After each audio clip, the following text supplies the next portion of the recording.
Alright guys, okay, we're carrying on with our Indiana Jones and the Fate of Atlantis long play for the Amstrad CPC. Finally on to part 3, and this is level 4 in the submarine. And if you remember in the last video, we basically broke into the Nazis' naval base and snuck on board the submarine. And so here we are. Now the point of this level is to find and defuse a bomb and then steer the submarine to the correct islands where we'll find the entrance to Atlantis. And we'll find the bomb actually very shortly. Actually, it's right in front of us. In fact, there it is. So we picked up the bomb, and somewhere in this submarine, on the lower decks, is basically the sequence to cut the wires on the bomb. We cut the wires in the correct sequence, and the bomb's diffused. Oh, and there's a periscope on the screen here, which we'll come to back to later. Sorry, where we can choose to steer the submarine to the correct island. But yeah, this with the bomb on this level doesn't sort of quite make sense, the whole story and plot. Obviously we've got Nazis on the submarine, including I think it's either the evil Dr. Uberman or the spy that stole the items from us at the start of the game, Klaus Kerner. I think that's his name. And they're heading to Atlantis, so why put a bomb on the submarine when they're heading there anyway? Doesn't quite make sense, the story. The instructions just say the Nazis know that you're on board, so they prime a bomb on the submarine. So yeah, it doesn't really make sense. So basically guys, now we're just heading to the lower level of the submarine, and round about here is a kind of wall that you can punch, which will explode and leave a gap through to get through to that ladder. Actually, it's pretty obvious, it's probably what you needed to do there. So you just select your fist here so you can punch. Oh, that Nazi officer there is bothering us.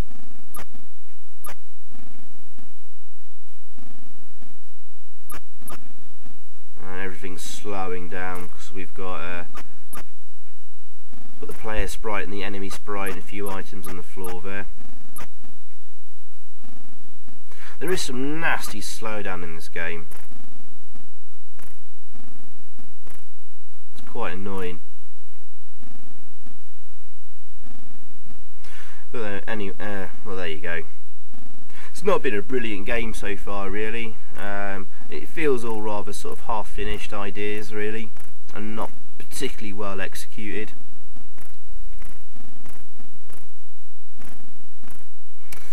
But yes, we're nearing the laboratories now, where the evil Dr. Uberman, or it's Klaus Kerner, is guarding them. And it's a chemical weapons laboratory, and he'll be lurking around this corridor here. He's pretty much invulnerable. He doesn't get knocked down by your gun or your knife or your fists. So be prepared to jump over him. There he is. We've just got to get past him.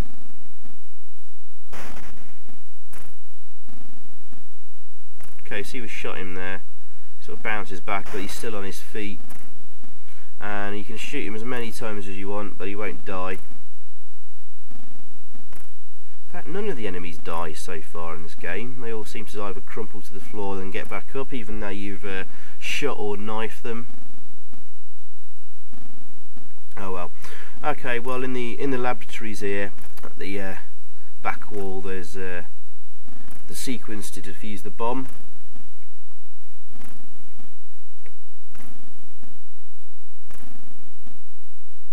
And it's just above here. Oh god, it's moving so slowly.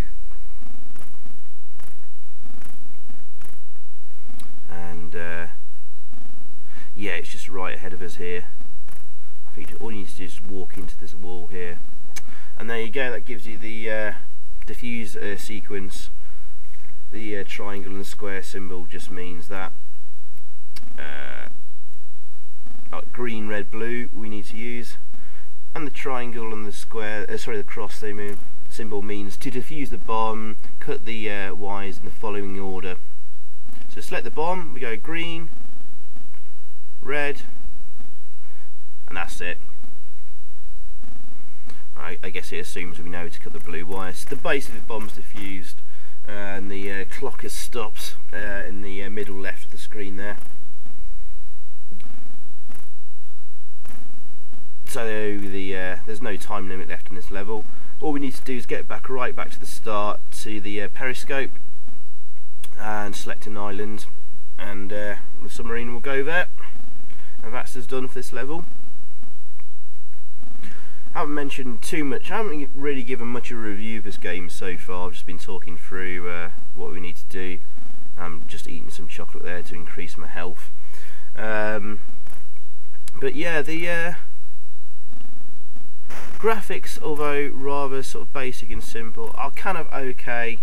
Not the best Amstrad graphics I've ever seen in my life.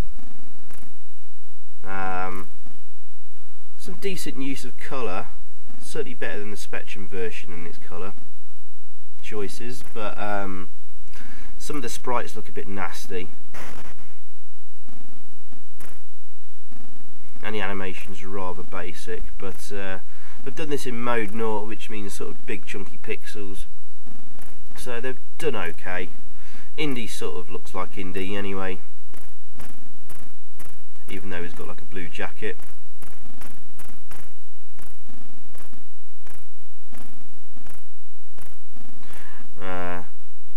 Yeah, and Sophia, for some strange reason, she seems to have green hair. Anyway, ladder's a little bit awkward. You've got to get to the right angle and jump, and then you'll zoom up the ladder. Yeah, sound effects occasionally alright. You got nice submarine noises in this level at least, and then there was nice wave and sea noises in the previous level. And then you just your bog standard sort of shooty, crashy noises for your gun and things like that. Would have been nice to have some nice music throughout the game, but as you can see, it's already slow enough already with more than one sprite on the screen, so music probably would have slowed it down even further. Now, okay, I mean, we're coming up to the end of this level. The only thing that's a little bit strange about this level is coming up here where we use the periscope to choose the island to go to, and it presents us with 4 different islands to choose from. And again, like previous levels I've looked at where I just haven't a clue what I'm doing, I don't know which island you're supposed to choose at all. And in the Spectrum playthrough I looked at, he chose the first island here. So we're just choosing the island. We've got island 1 selected. Doesn't seem to be any difference between the icons there. And the instructions tell you, well, they just say one of them must be Atlantis, one of these islands. But I can't seem to find any other clue in this level as to it. Oh, those 2 symbols mean that we've arrived at our destination. So we've arrived at the island 1. Now I've tried saving a snapshot before choosing the island, and I've tried choosing island 2 and island 3, but it seems to load the same island each time, so I don't know whether it makes a difference or not.